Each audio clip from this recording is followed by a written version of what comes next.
As conflicts and imperialist expansion continued through the mid and late 19th century, governments and publishers considered the impact and use for war photographs. Editor and writer for the American Journal of Photography, John Draper, commented that, open quote, "there will be little danger for the photographer who must be beyond the smell of gunpowder or his chemicals will not work," close quote. Despite Draper's claim, it is important to remember the technological challenges still preventing the photographer's ability to document the fast action of war while also maintaining safety. Difficulties included long exposure times and limited or low light, heavy, burdensome photographic equipment, and exposed plates needed to be processed shortly after exposure, requiring access to makeshift darkrooms in the battlefield. The British lawyer and amateur photographer Roger Fenton studied painting in France and also learned Gustave Le Gray's waxed paper photographic process. The Manchester, England-based publishing firm Thomas Anew and Sons commissioned Fenton to produce images of the Crimean War. The Crimean War conflict resulted from European influences in the Ottoman Empire, placing Russia against Britain, France, Turkey, and Sardinia. In 1854, the Times of London newspaper reporter William Howard Russell reported the disunity among Britain's allies, resulting in extreme hardships, including food shortages and a lack of medical attention to troops. In 1856, Anew published 160 of Fenton's images, which could be purchased individually or in collectible volumes. At the time of publication, peace negotiations were in progress and very little was profited from the Crimean War imagery, which disappointed the publisher. Fenton's unpublished images were auctioned off at a discounted price. Fenton wrote letters while photographing from the front lines, which commented on his frustration with the war's mismanagement and his episode of cholera that many soldiers also suffered. Unlike Fenton's letters, his images of the Crimean War were conservative and did not document deceased soldiers or other devastation of battle. Instead, he depicted heroic military leaders enjoying social activities out of harm's way.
See, that's why I be saying about with the urgent care. Urgent care is just like a regular doctor.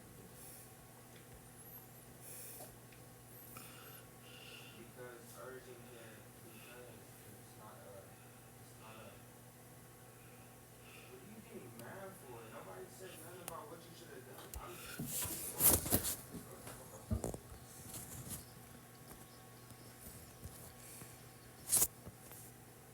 Fenton's approach was likely in response to the first failed government-sponsored photographic party, which sought to provide exaggerated visual evidence of disease and starvation to complement newspaper accounts. Additionally, Fenton was acquainted with Queen Victoria, who he had flatteringly photographed, as well as instructing the royal couple in basic photography. Fenton's awareness that his imagery would be marketed in public exhibition may have also led him to avoid the visual carnage of war. Despite his modest approach, critics actually praised his work.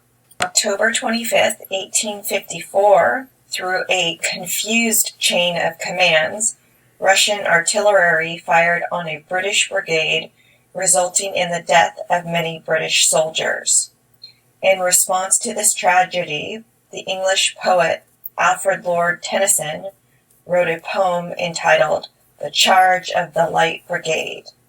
The second verse of Tennyson's poem reads, "Forward, the Light Brigade! Was there a man dismayed? Not thou the soldier knew. Someone had blundered. Theirs not to make reply. Theirs not to reason why. Theirs but to do and die. Into the valley of death rode the 600. Fenton arrived in Crimea after the event occurred and after the publication of Tennyson's poem. However, Fenton was well aware of the national sentiment toward the event and the poem. Fenton made 2 photographs at the location known as the Valley of Death. In his first, lesser-known image, very few cannonballs can be seen. However, in the second well-known image seen here, many cannonballs are visible. It is believed that Fenton had his assistants move the cannonballs on the road to emphasize the battle that had taken place. Both Tennyson's poem and Fenton's photographs became well-known symbolic representations of soldiers' devotion to duty during conflict. Another photographer whose images of the Crimean War are known is the British citizen James Robertson. Robertson worked as an engraver and was an accomplished landscape photographer. He traveled to Crimea early during the war and returned once again in 1855. Robertson produced about 60 images, including this image entitled "Interior of the Redan," showing the ruins after many bombardments. Thomas Anu, the same publisher that worked with Fenton, also published and auctioned Robertson's photographs. Fenton and Robertson are the most well-known photographers of the Crimean War because their images were engraved, reproduced, and published in newspapers, in addition to multiple copies of photographic prints. In America, as economic and political tensions grew between the Union and the Confederacy in relation to slavery, fighting began between the North and South in South Carolina on April 12, 1861, starting the American Civil War. Americans understood that the conflict would be thoroughly photographed. Some of the first photographs were those of the Connecticut-born George S. Cook. Cook produced this portrait of Major Robert Anderson, who led the Federal troops at Fort Sumter. Portraits like this were made in the carte de visite cards and were sold by the thousands. While only one official photographer, Andrew J. Russell, was employed by the U.S. government, many photographers from both the North and the South, like the Berkshire brothers, set up makeshift studios within military camps to provide photographic services to soldiers, who sent their images to their families as they went off to war. The Berkshire brothers followed the army for over a year, photographing as many as 160 images a day at $1 each.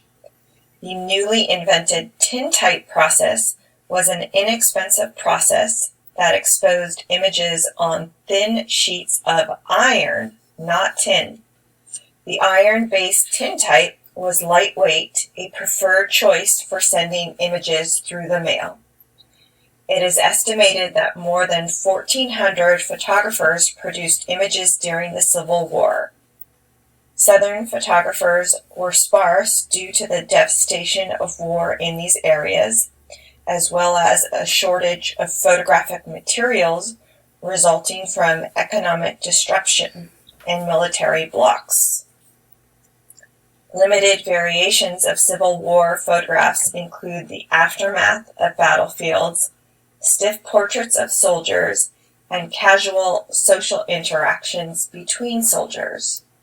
It is as important to pay attention to what was not photographed, including the limited representation of slavery and its consequences.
In the early 1840s, Matthew Brady started his career in New York, painting miniatures, jewelry, and daguerreotypes before opening his own daguerreotype studio in 1844.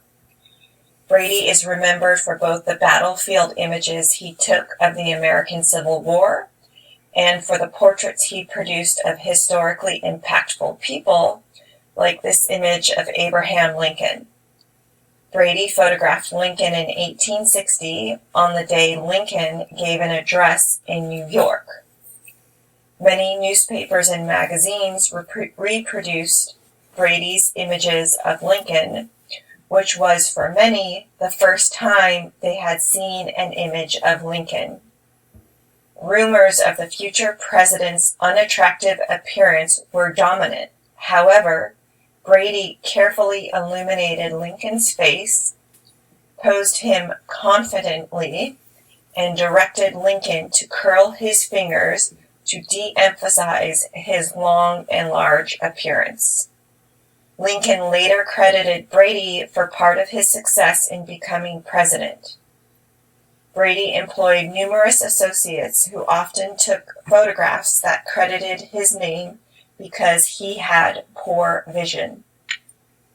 Civil War photographers copyrighted their works even when the work was published by a different photographer or firm. For example, George N. Bernard worked under Matthew Brady and received support from General William Sherman. In 1866, he published his own works in a volume entitled Photographic Views with Sherman's Campaign, which includes this image of the city of Atlanta showing the destruction of infrastructure, especially railroads. Photographer Timothy O'Sullivan left Matthew Brady's studio around 1862 or 1863 to work with Alexander Gardner. O'Sullivan was credited in Gardner's publication, Gardner's Photographic Sketchbook of the War. 8 of the plates in his book were produced by O'Sullivan, including this image, The Harvest of Death. Alexander Gardner, originally from Scotland, immigrated to the United States in 1856 when he was an accomplished photographer and associate of Matthew Brady. Brady, through his acquaintance to Alan Pinkerton, head of the Presidential Protective Organization, granted Gardner and his associates access to Union encampments. The photographers carried out secret photographic documentation for the Secret Service and War Department, while also producing imagery for public consumption, like this image, Soldiers on the Battlefield, which was engraved and published in Harper's Weekly in 1862. Gardner eventually lost his favored access when President Lincoln removed General George McClellan as the head of the Union Army. However, Gardner continued to produce revealing images, including death and destruction of the battlefield, such as this image, Home of a Rebel Sharpshooter, which Gardner had rearranged for dramatic effect. Gardner had the corpse moved, supporting the subject's head with a knapsack. The face was revealed to the camera. The rifle was a prop that Gardner had carried around with him. Gardner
Gardner produced other dramatic and sensational imagery, such as this image, the execution of the Lincoln conspirators, documenting the assassination of a group who conspired to assassinate President Lincoln. The photograph did not sell well, however, it was likely made primarily for Secret Service use. It was also published in Harper's Weekly in 1865. At the conclusion of the Civil War, about 8,000 prisoners were held by both the North and the South. Frank Leslie's illustrated newspaper published this image of prisoners in the Southern Prisoner of War camp in Andersonville, Georgia, emphasizing the conditions of the soldiers due to lack of food and medical care. The exchange of prisoners was stalled while debates continued, like whether or not black Northern soldiers would be returned to the South. Post-Civil War photography was also used as a tool of remembrance for the estimated 620,000 deceased soldiers. Grieving relatives were encouraged to contact their beloved through spiritualist photographers like William Howard Mumler, who produced this best-selling spirit photograph of Mary Todd Lincoln with the ghost of the assassinated President Lincoln standing behind her. As in the American Civil War, photographers were sent to the front lines of conflicts around the world, including South America. In 1864, Paraguay's leader, Francisco Solano Lopez, invaded Brazil due to a conflict around navigation routes and land claims. Brazil, Uruguay, and Argentina formed an alliance to ultimately defeat the Lopez government, but the war lasted until 1870, with an estimated 80% of Paraguay's population dying from the conflict. Bate and Company, a studio financed by American investors, published the war images of Latin American photographer Esteban Garcia. Although troop formation and battle preparation can be observed in this image, similar to Civil War imagery, the action of war is missing. The Franco-Prussian War arose in 1870 from political and economic conflicts between France and Prussia. France was repeatedly defeated by Prussian troops. France's Emperor Napoleon III was captured at the Battle of Sedan on September 1, 1870, and a provisional government was declared in Paris. During this war, telegraph lines had been cut to get communications out. Passenger balloons with names like Daguerre and Niepce, as well as carrier pigeons, were used. The pigeons carried thousands of messages of photographically reduced text. The Prussians used falcons to chase and kill the French pigeons. In March of 1871, a group of working-class activists declared themselves the Paris Commune. This people's revolution resented the royalist leanings of the post-war French government. What is now known as Bloody Week occurred from May 21st to the 28th of 1871, when the French government repossessed the city and over 25,000 Parisians were killed.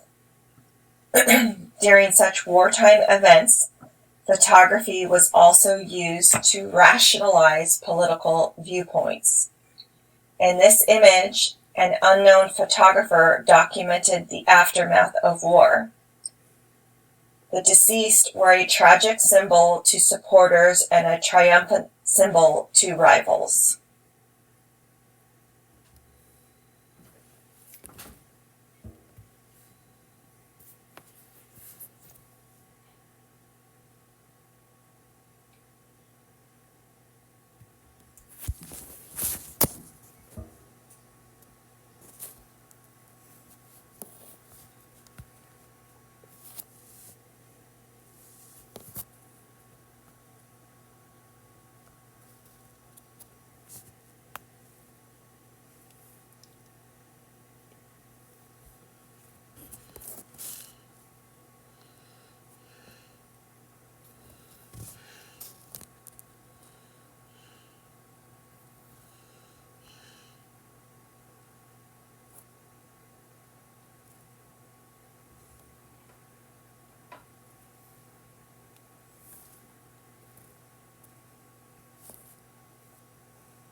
In a similar use of photography to rationalize political positions, the Parisian photographer Bruno Braquier, who was sympathetic to the Communards, photographed the destruction of the Vendôme column in 1871.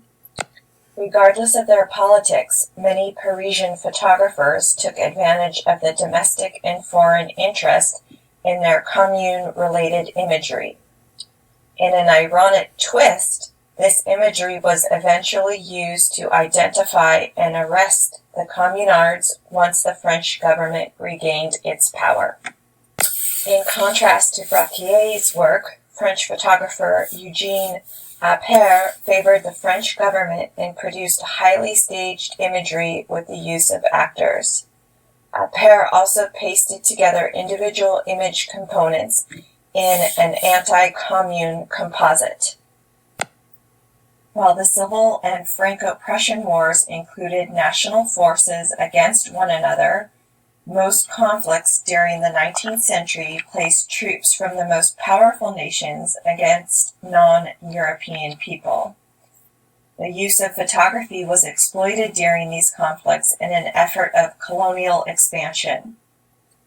Photographers commonly accompanied troops where they were granted access to photograph the aftermath of battle and views of the landscape, architecture, and people, emphasizing the exotic. In the 1850s and 60s, dozens of non-military affiliated Western photographers had moved abroad to produce imagery for their homeland and colonial settlers. Through their work, these photographers gained brave, resourceful, and exploratory reputations similar to that of military personnel. An example of this can be seen in the work of German photographer Christian A. Dannenberg. While in India, Dannenberg produced this daguerreotype portrait of Maharaji Jaswant Singh of Bharatpur, which was overpainted by an anonymous artist. Similar to Dannenberg, British photographer Samuel Bourne arrived in India in 1863, where he climbed the Himalayan mountain range 3 times. Despite technical difficulties and the extreme physical challenges of the terrain, Bourne carefully composed compositions of the landscape to appear calm and accessible.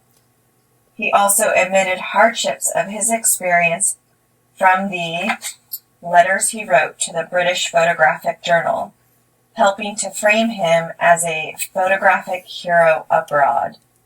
In contrast, photographic historians have noted Bourne initiated an imperial picturesque, or in other words, applying Western compositional notions to a non-Western landscape. Italian photographer Felice Beato traveled through India and photographed the Indian Rebellion of 1857, also known as the First War of Independence. Photographing from the British perspective, Beato's images portrayed the British as martyrs and the colonial expansion justified. The one-sided representation was enthusiastically consumed by the British despite its propagandistic qualities. Western photographer and medical doctor John Murray worked for the British East India Company, a private corporation that dominated trade in India. Murray taught medicine in Agra and photographed over 800 negatives, including this image of Taj Mahal. Murray produced large format panoramas made of multiple connected images. Murray's work was exhibited in London in 1857, the same year as the Indian Rebellion. The exhibition attracted many viewers due to the British appetite for media related to the mutiny. The abundance of Western photographers in India resulted in the formation of 3 photographic societies located in Bombay, Madras, and Bengal. Photographers reinforcing the British imperial view were printed in publications like Indian Amateur's Photographic Album and the Oriental Races and Tribes, Residents and Visitors of Bombay, which included this image by an unknown photographer. Carefully consider what these images and publication titles communicate, as well as the power dynamics involved during the production of these photographs.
Involved during the production of these photographs.